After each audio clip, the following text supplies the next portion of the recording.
After a long delay, 2 weeks, I believe. 2 weeks. We're back with 3-Ball Walk. Summer vacations take a lot out of it, but Bob, Eddie, Julio, glad to be back with you talking baseball. We needed a rain delay. So it was getting to that point in the season. So we needed a rain delay. So we took a rain delay. We turned on the sprinkler heads and let it run all night long. Couldn't play for 2 weeks. So we're back. Had to go. We're back. Actually, Julio was gone taking his son all over the place playing baseball. One of the things, one of the funniest things, and Bob, you got to see the picture my son took of the ball.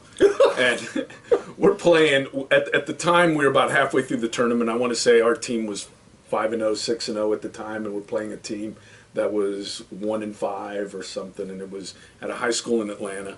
And the kids are warming up down the right field line and down the left field line, early game and everything. Another way you normally warm up? Correct. Okay, and all of a sudden the ball comes rolling over from the other team. They threw it across, and they get it, okay, and they're about to throw it back, and then they realize it's got something written on it. And the whole team gets around and they look and they're laughing and everything. And one of the guys takes it and just throws it over the center field fence. Okay, my son took a picture of the ball and showed it to me. I'm like, "What was with that ball and everything?" After the game, Don't tell me. Go ahead. What did it have on it? Please run rule us quick. We want to get to the water park.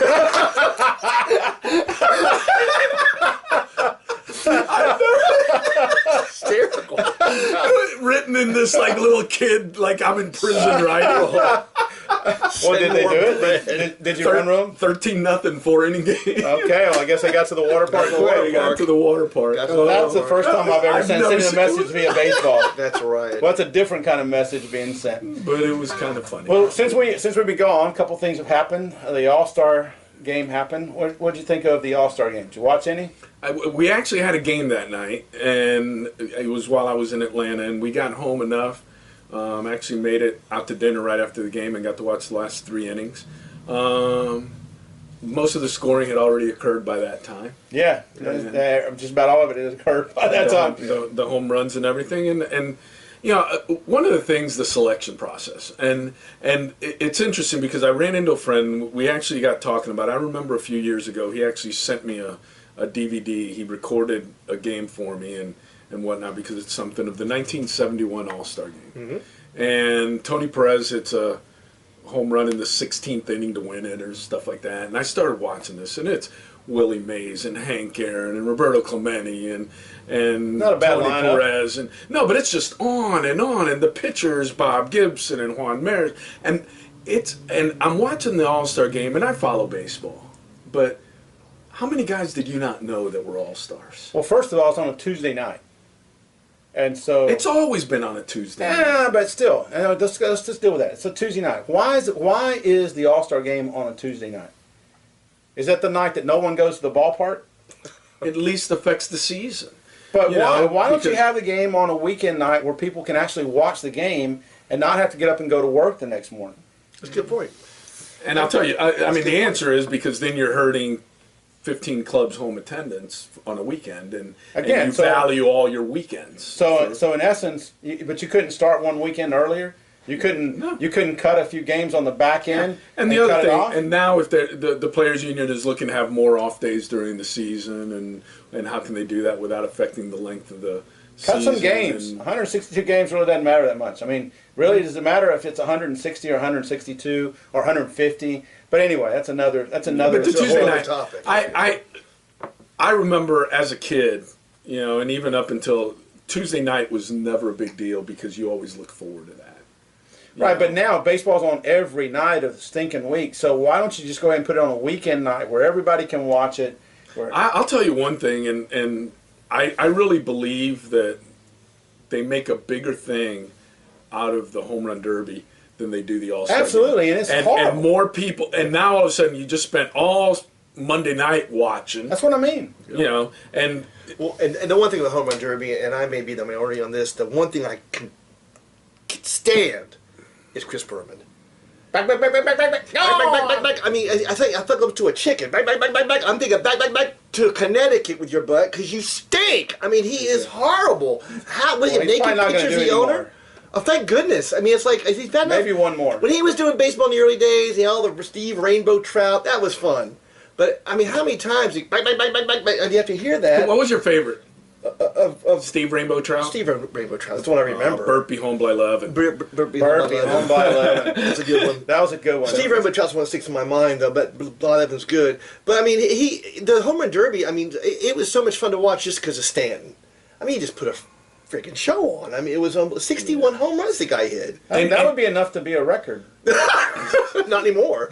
In 1 year? In 1 year. 61's a big number. And the most amazing part, and it was something we were talking about while we were watching it, and my son brought up a good point, is, and he said it last year, he goes, the new layout, the new format, it's so conducive to the home team hitter. The guy, and when I say home, the guy who hits second.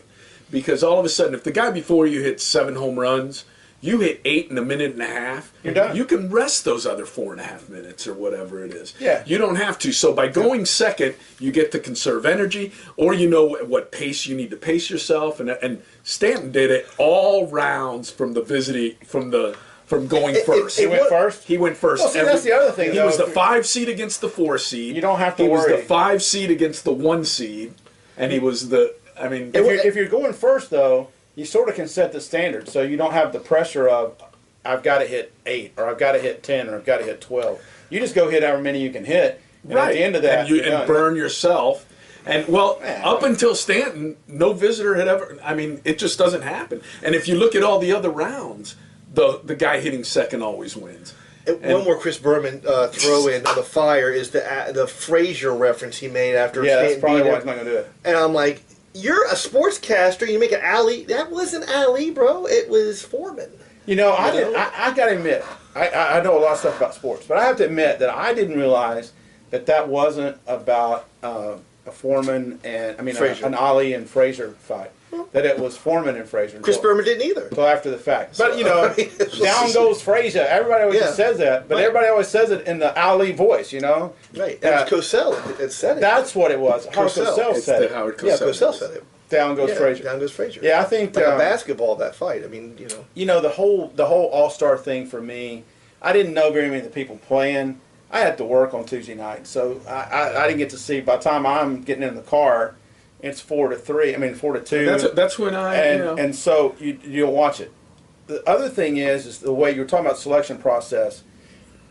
I don't like the fact that fans get to pick. I'm sorry. When fans got to pick manually, I think it was a lot more conducive to you're getting one vote and whatnot. The people at the ballpark are voting. Now on computers, you can sit there and hire some little 11-year-old kid to sit there and come home from school every night and just keep doing it, and he can put in over the course of a month 20,000 votes just sitting there entering. Well, it seems to me like the team with the best PR department gets more of the All-Stars. That's the reason why the Cubs are definitely a front runner this year. Everybody was thinking about it, but there's no way that all 4 of those Cubs deserve to be the starters. And Kansas City right now is because, well, Kansas City won the World Series, and they're voting. I remember last year, all those Royals. It was, and because they had a PR move to try to get as many Royals in there, and they would actually have kiosks with laptops at the ballpark. People would go to the ballpark to watch a game, and instead of watching the game, they're in those kiosks just sitting there voting the entire 2.5 hours. See, that to me is that to me. And they don't vote for a team, right? Or they vote for everybody. 5 players. Enter. Well, or you just pick everybody on your favorite team. You're going to vote for them whether they deserve to be the All-Star or not. So whoever, it was interesting to me to look at the totals that I had, and they're within 200,000 votes of every single one of the Cubs. They were within 200,000 votes, every single one of them, of the Cubs. And so they were, you can sign for that, by the way. That'd be good. So every single one of them were so close that it's like they voted as a block for just the Cubs. Mm-hmm. Right. And it's like, okay, then you didn't discern the fact of which one was having the better year. And Bryant only had 200,000 votes more than the worst guy. And the other thing, even on the manager selection process, Okay, and I'll give you which we can spend the last couple minutes here of this segment talking about, and then we can go somewhere else in the next segment. But just something I did want to bring up today. 30 years ago, Ichiro would have been on that National League squad. He's not playing that much. Hey, it was Willie Mays last year, and he's hitting 242 or whatever. But guess what? Willie Mays was on the All-Star team. Why wouldn't Ichiro be on the team? Exactly. Why would you not? And especially he's hitting 360 because he doesn't have that many at-bats, and he's a role player. He's fortunate enough that Christian Yelich was on the DL, and Ozuna was on the DL, and Stanton got in the slump. So each at different times, so he got to play quite a bit. And he's already gotten his 70 hits almost in half the season when they were wondering at the beginning of the year, is he going to hit 3,000? Well, he's 5 short. Yep. You put him on the squad. Absolutely. And that's the thing, they just fail to, they are so, but because we live in a politically correct society, it's who got ripped off. If they put Ichiro on, what deserving player is not going to, Well, the same one that somehow had a hurt toe and can't play when they're selected. And our guy didn't make it. The guy you PR'd for. Story, I know. Story, 21 home Didn't make the runs. team. How is he not there? If you're not going to put deserving players on, if you're going to put deserving, put Story on there. Yeah, and I think also the pitchers.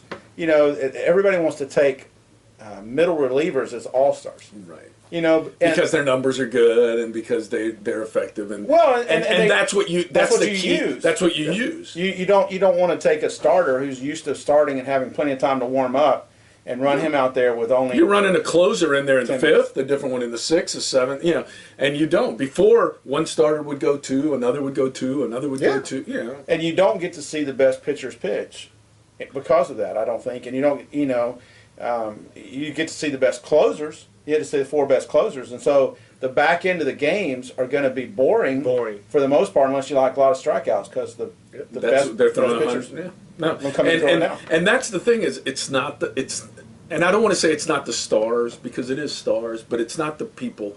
It's not the Hall of Famers. It's not people aren't going to look back at the 2016 All-Star Game like the 71 All-Star Game and say, "Holy smokes, there were 22 Hall of Famers playing in that game." Yeah, definitely not. Yeah. And I don't think there ever will be, as long as it's the same format where the fans vote based on the popularity of the teams, who's playing well. And there's a lot of future Hall of Famers playing right now. I mean, they got Big Papi in there.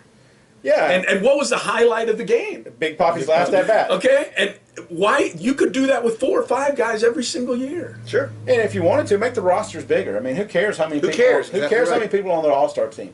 If you want to put 40 guys on the All-Star team, if you're worried about not having enough players to finish a game, put 40 guys on the team and bring them in. I mean, heck, you're bringing guys in that probably don't deserve to be All-Stars anyway. Right. But see, when you got the problem of running out of players, okay, and that's still my little pet peeve, you fix that problem not by adding more players. You fix that problem by making the All-Star game be worth home field advantage in the World Series.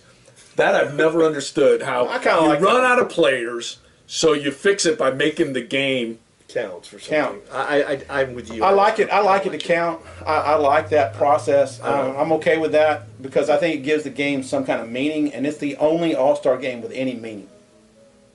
It is, but it takes away from what your team achieves throughout the entire regular season. You work the majority of the players that determine the home field. You should have the home field advantage. Well, we'll talk about that in the next segment. We'll start with that one because I think I have a reason to debate you that one. That might change your opinion slightly. Probably not very much. But knowing the two of y'all and knowing me, we don't always change our opinions very well. And a few card shows? There's going to be a show in Jacksonville this weekend at Showtime Sports Cards in Jacksonville. I'm not going to be there, but it's a great shop.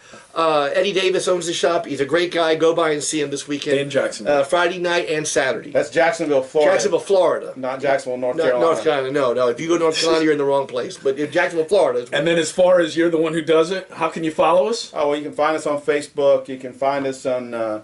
you can send us an email, or you can watch us on YouTube if you don't find the video on Facebook. Can you put that little Facebook address right there between my hands right there? I'm not that good with video, so probably not, but we'll give it a shot. Okay. All right. Hey, we'll see you in round 2 in about as soon as you click on to round 2. That's right. As soon as we get it published, which will be about a day and a half. And Chris Berman won't be here. No. Play ball.